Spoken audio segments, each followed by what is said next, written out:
Bismillahirrahmanirrahim. Assalamualaikum warahmatullahi wabarakatuh. Alhamdulillah, alhamdulillah, wassalatu wassalamu rasulillah. Asyhadu an la ilaha illallah wahdahu la syarikalah. Wa asyhadu anna Muhammadan abduhu wa rasuluh la nabiyya ba'dah. Rabbi shrah li sadri wa yassir li amri wahlul 'uqdatam min lisani yafqahu qawli. Alhamdulillah ala kulli hal. Segala puji bagi Allah di setiap keadaan apapun itu yang kita hadapi saat ini, kita tetap harus bersyukur kepada Allah Subhanahu wa taala. Karena bagi seorang yang beriman, ya, segala sesuatu yang terjadi itu semuanya adalah kebaikan. Kalau kita sedang diberikan kenikmatan, rasa senang, ya, kebaikan yang menurut kita itu adalah sesuatu hal yang menyenangkan, baik, membuat kita bahagia, kita harus bersyukur. Dan ketika kita diberikan satu ujian, musibah, rasa tidak nyaman, tidak enak, maka kita harus bersabar, bersyukur dan bersabar. Nah, mudah-mudahan kita semua bisa menjalankan keduanya, ya, bersyukur dan bersabar. Apa kabar anak-anak semua yang ada di rumah? Alhamdulillah. Sehat semua ya? Alhamdulillah. Oh, ada yang sakit? Ya, kita doakan semoga anak-anak yang sedang sakit diberikan Allah kesembuhan, disehatkan kembali, ya, diangkat penyakitnya, dan juga diberikan kesabaran. Karena dengan kesabaran itu, maka Allah nanti akan memberikan pahala-pahala yang sangat banyak untuk anak-anak semuanya. Amin. Ya. Nah, hari ini anak-anakku semuanya, yang mudah-mudahan selalu dirahmati Allah, kita akan kembali mendengarkan kisah tentang Sirah Nabawiyah. Pada pertemuan sebelumnya, anak-anak sudah mendengarkan kisah tentang agama-agama bangsa Arab sebelum Islam. Hari ini kita akan menyampaikan sebuah kisah dari seorang tokoh. Tokoh apa itu? Ya, seorang tokoh di masa jahiliyah yang merupakan orang pertama kali membawa berhala ke Mekah dan menjadikan itu sebagai sesembahan. Ya, Amr bin Luhai.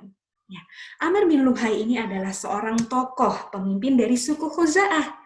Kalau anak-anak masih ingat, pada pertemuan yang sebelum-sebelumnya lagi, kita akan mendengarkan kisah tentang pertikaian suku Jurhum dengan suku Khuza'ah. Ketika suku Jurhum dikalahkan oleh suku Khuza'ah, kemudian Mekah dikuasai oleh suku Khuza'ah, maka sejak saat itulah Mekah dipimpin oleh orang-orang dari suku Khuza'ah. Salah satunya adalah Amr bin Luhai. Ya, ini dari suku Khuza'ah. Amr bin Luhai ini dikenal sebagai orang yang sangat suka berbuat kebaikan, anak-anak. Dia itu suka bersedekah, ya. Kalau ada jamaah haji datang, gitu ya, ada tamu yang datang ke Mekah, disembelihkan begitu banyak unta-unta, ya, untuk menjadi jamuan bagi tamunya. Lalu dia pun juga peduli dengan urusan-urusan agama. Meskipun dia tidak memahami ajaran Nabi Ibrahim dan Nabi Ismail alaihi salam, tapi dia mengikuti kebiasaan-kebiasaan yang sudah dilakukan sebelumnya oleh keturunan Nabi Ismail dan juga suku Jurhum yang ada di Mekah. Maka dari itu, dengan segala kebaikan yang dimiliki oleh Amr bin Luhai, dia sebagai pemimpin yang dianggap bijaksana, yang baik, yang bisa memahami kebutuhan atau kepentingan rakyatnya, maka dia dianggap sebagai orang yang berpengaruh, orang yang dihormati, orang yang disegani, orang yang pandai, orang yang pintar, yang ahli dalam bidang agama. Itu dianggap oleh masyarakat Mekah saat itu. Sehingga apa yang dia ucapkan, apa yang dia lakukan itu akan diikuti oleh orang-orang dari Mekah, ya, secara khusus, dan juga orang-orang di Jazirah Arab secara umumnya. Suatu ketika Amr bin Luhai ini melakukan sebuah perjalanan ke negeri Syam. Anak-anak masih ingat ya, negeri Syam ada di mana? Kalau ini peta Jazirah Arab, ini Jazirah Arab, ya. Ini bagian selatan di sini ya. Ini ada negeri yang Yaman. Lalu kemudian kita agak ke bagian tengah ada Mekah. sedikit lagi ke utara Madinah, lalu di utaranya lagi ada negeri Syam. Nah, perjalanan Amr bin Luhai ke negeri Syam, ya, ternyata pada saat itu dia bertemu dengan satu kelompok kaum, ya, sebuah kaum bernama suku Amalik. Apa anak-anak? Suku Amalik, ya, Amalik. Nah, ternyata kaum ini adalah orang-orang yang suka menyembah berhala. Ya, ini adalah orang-orang yang dijumpai oleh Amr bin Luhai di negeri Syam. Ketika melihat orang-orang ya melakukan suatu ritual ibadah kepada patung-patung berhala, maka Amr bin Luhai bertanya-tanya apa yang sedang dilakukan oleh orang-orang Amalik tadi. Maka Amr bin Luhai pun bertanya kepada mereka, "Wahai Tuan, apa yang sedang kalian lakukan terhadap patung-patung ini?" Maka orang-orang dari Amalik tadi pun memberikan penjelasan kepada Amr bin Luhai tentang apa yang sedang mereka lakukan. "Iya Tuan, kami ini sedang berdoa kepada Tuhan kami. Ketika kami meminta, kami akan diberi. Ketika kami memohon suatu hal, maka Tuhan kami akan mengabulkan. Ketika kita minta perlindungan, maka mereka juga akan memberikan." Nah, anak-anak yang Allah rahmati, dari penjelasan itu, Amr bin Luhai, ya, dia menganggap bahwa apa yang dilakukan oleh orang-orang Amalik tadi, yang ada di negeri Syam, adalah sesuatu hal yang benar.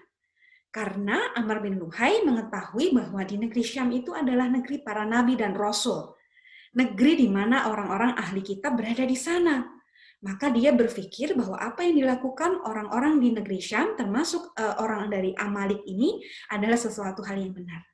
Maka Amr bin Luhai kemudian meminta agar dirinya diberikan sebuah patung berhala untuk dibawa pulang ke Mekah. Nah, dari sinilah anak-anak, Amr bin Luhai membawa pulang ke Mekah sebuah patung yang diberi nama Hubal. Siapa namanya anak-anak? Hubal. Ya, betul. Namanya adalah Hubal. Dan Amr bin Luhai kemudian meletakkannya di dalam Ka'bah. Dikisahkan bahwa Amr bin Luhai ini juga tidak hanya meletakkan satu berhala Hubal saja, tapi ini adalah berhala pertama. Namun setelah itu dia pun kemudian menghadirkan berhala-berhala yang lainnya. Disebutkan bahwa Amr bin Luhai ini punya pembantu dari golongan jin. Serem ya, manusia ya berhubungan berkomunikasi dengan bangsa jin. Nah, ya, ini sudah mulai terjadi ya perbuatan-perbuatan yang dilarang oleh agama ya. Karena ya Amr bin Luhai meminta pertolongan kepada jin, bukan kepada Allah. Ya, meminta pertolongan kepada jin. Maka pada saat itu ya jin yang merupakan pembantunya Amr bin Luhai, dia memberitahu kepada Amr bin Luhai bahwa ada berhala-berhala dari kaumnya Nabi Nuh ya, sudah berapa juta tahun yang lalu, yang merupakan berhala-berhala yang disembah oleh kaumnya Nabi Nuh pada saat itu. Dan ketika Amr bin Luhai hidup, berhala-berhala tadi itu sudah terpendam, tidak kelihatan. Namun disebutkan oleh jin tadi bahwa berhala itu terpendam di daerah Jeddah. Ya, kalau anak-anak nanti coba lihat di peta. Di Jeddah itu ada di dekat Laut Merah ya, dekat di sana. Maka ketika kemudian dicari, ada berhala-berhala yang kemudian ditemukan di sana, maka mereka kemudian membawa berhala-berhala itu ke Mekah. Lalu kemudian saat orang-orang berhaji datang dari berbagai penjuru jazirah Arab, berhala itu kemudian dibagi-bagikan. Tidak hanya itu saja anak-anak semua. Amr bin Luhai pun kemudian dia membuat kebijakan, membuat aturan. Ya, orang-orang di Mekah diminta untuk membuat patung-patung berhala. Kemudian ketika orang-orang datang berhaji, mereka disuruh untuk kemudian membeli patung-patung itu untuk dibawa pulang ke negeri mereka, ke kampungnya mereka. Ya, Jadi kalau sekarang ini orang berhaji, ya pulang dari haji bawa oleh-oleh gitu ya. Oleh-olehnya apa biasanya anak-anak? Kalau ada saudara kita atau orang tua kita kemudian berangkat haji ke Mekah, pulangnya bawa apa? Air zam-zam, ya, kurma, ya. Itu kan yang dibawa ya sebagai oleh-oleh. Tapi ketika di masa Amr bin Luhai, orang berhaji pulangnya bawa oleh-oleh patung berhala yang dianggap sebagai perantara antara manusia dengan Tuhan untuk sesembahan mereka. Na'udzubillahi min dzalik.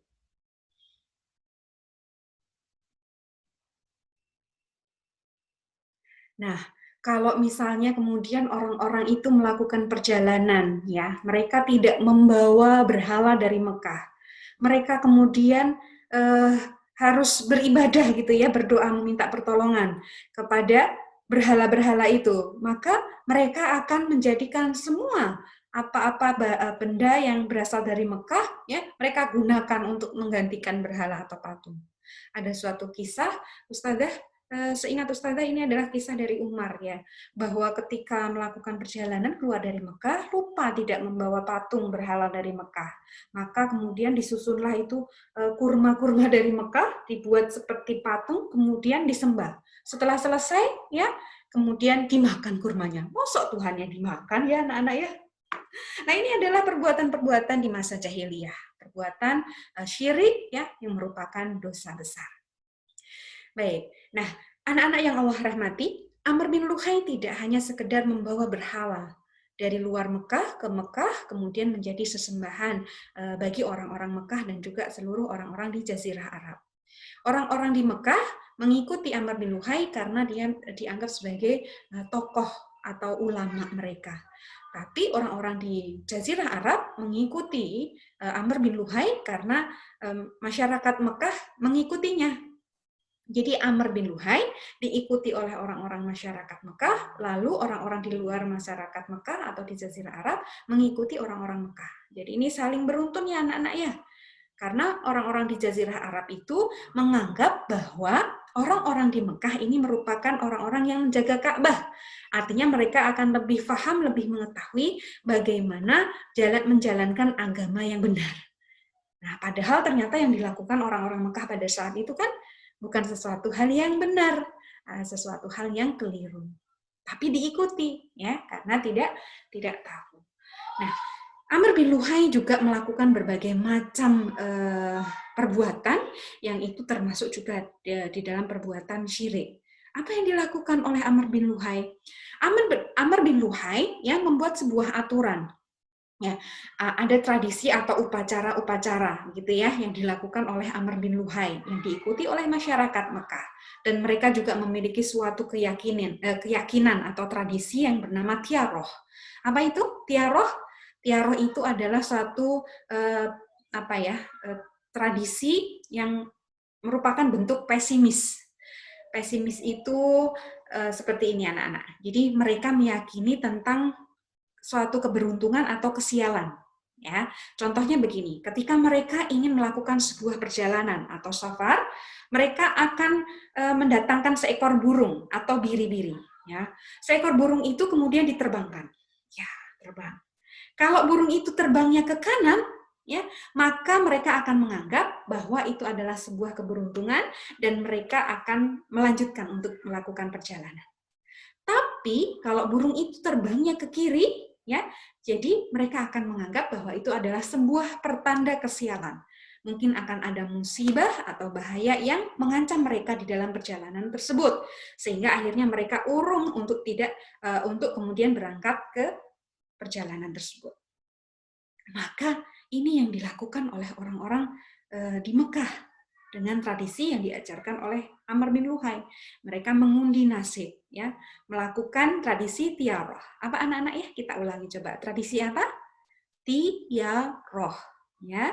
Tiaroh, yaitu pesimis terhadap sesuatu, menganggap sesuatu itu beruntung atau sial sebagai tanda keberuntungan atau kesialan. Dan itu kita tidak boleh. Ya, terjadi musibah, bencana, atau apapun itu, kita sebagai orang yang beriman meyakini bahwa itu adalah takdir dan ketetapan dari Allah, bukan karena sial gitu ya, bukan karena keberuntungan pada waktu-waktu atau hari-hari tertentu. Nah, itu pun dilakukan oleh Amr bin Luhai, ya anak-anak ya.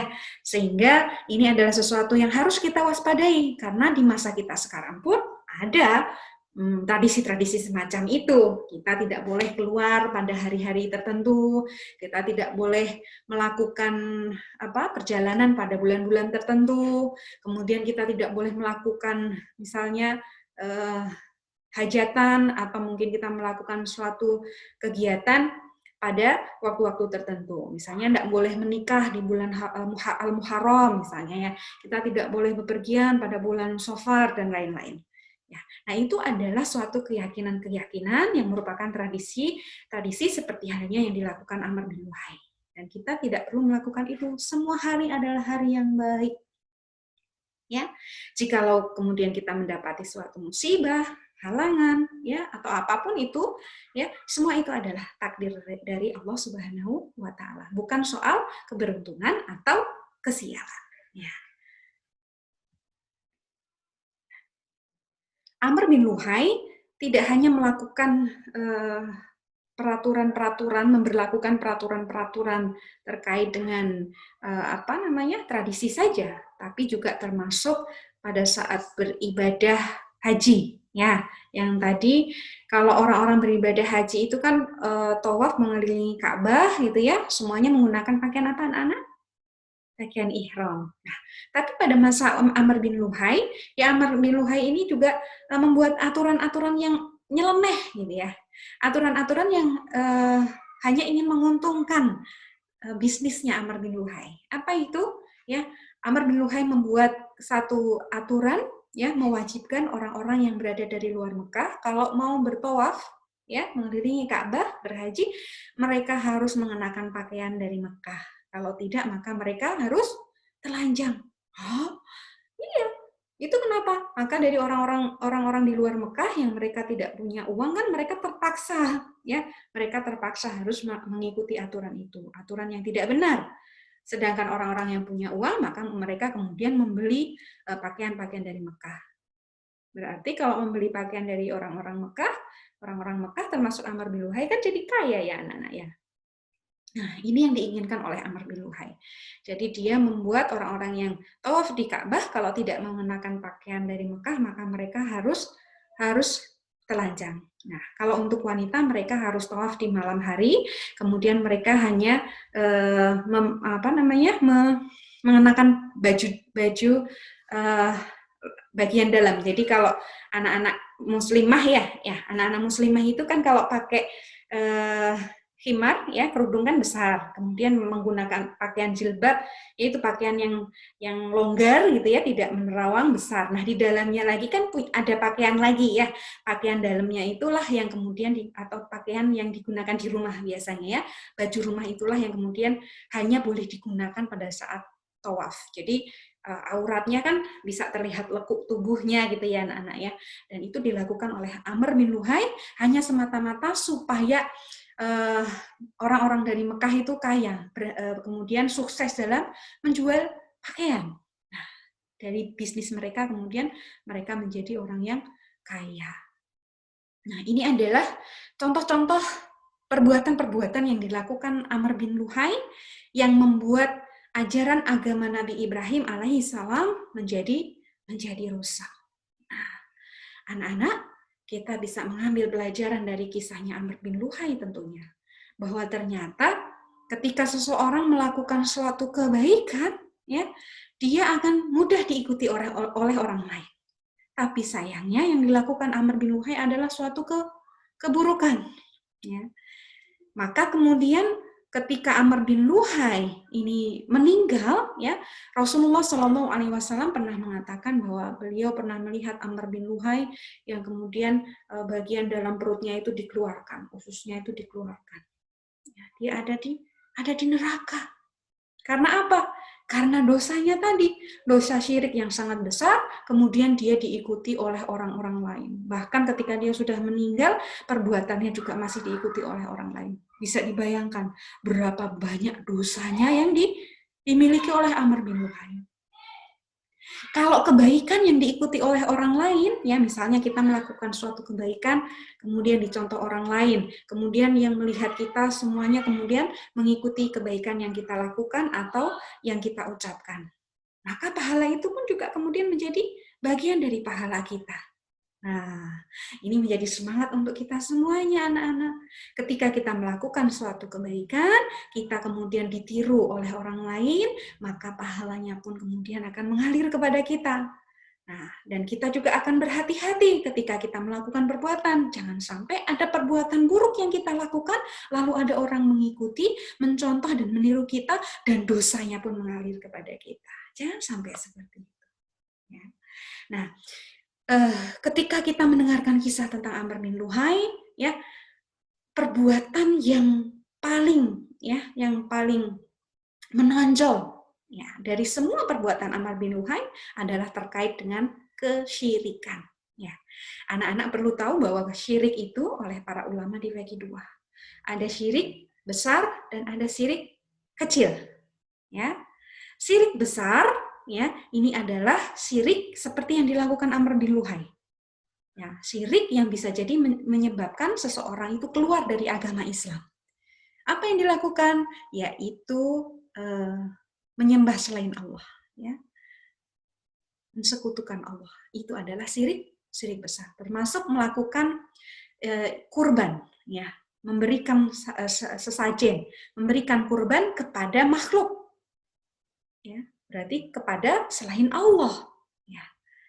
Kalau kita di dalam syariat Islam ada ibadah kurban, dan kurban itu diperuntukkan kepada Allah, bukan untuk makhluk, bukan untuk jin, bukan untuk penghuni atau penunggu kuburan, bukan untuk setan, juga bukan untuk yang lainnya, ya, selain untuk Allah Subhanahu wa taala.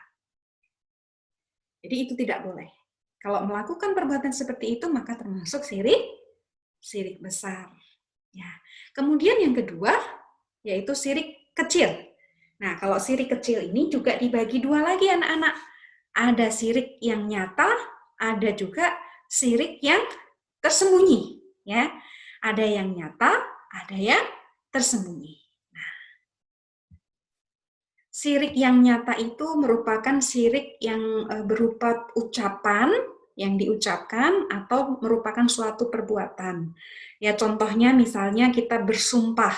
Sumpahnya selain kepada Allah, ya. Jadi bersumpah selain atas nama Allah. Jadi sumpah apa namanya? Sumpah pocong? Berarti atas nama siapa? Atas nama pocong. Sumpah apa lagi? Sumpah demi apa? Berarti demi apa? Bukan demi Allah, ya. Nah, itu termasuk syirik kecil, ya, syirik yang nyata dari perbuatan dan ucapan. Kemudian yang kedua, syirik kecil yang kedua, yaitu syirik yang tersembunyi. Syirik yang tersembunyi itu adanya di dalam hati, adanya di dalam niat. Contohnya apa?